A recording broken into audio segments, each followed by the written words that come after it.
Hi guys! Banana loaf for today. Ito nga ang ating first batch.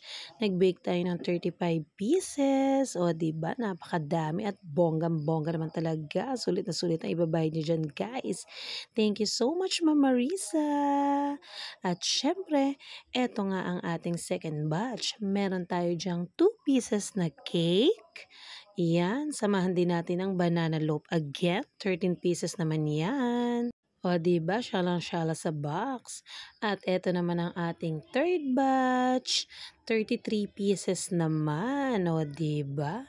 Napakaganda ng packaging yan. Bagay na bagay pang regalo ngayong darating na Pasko.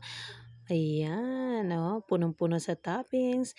Ito naman ang ating fourth batch. 81 pieces cupcake and 3 pieces cake para sa napaka-generous na si Ma'am Angie. Thank you so much po, Ma'am. Sobrang bait nyo. At syempre, ito ang ating last batch. 3 pieces banana loaf and 18 pieces cupcake. Thank you so much, guys. Merry Christmas to all. Ingat po kayo palagi. God bless.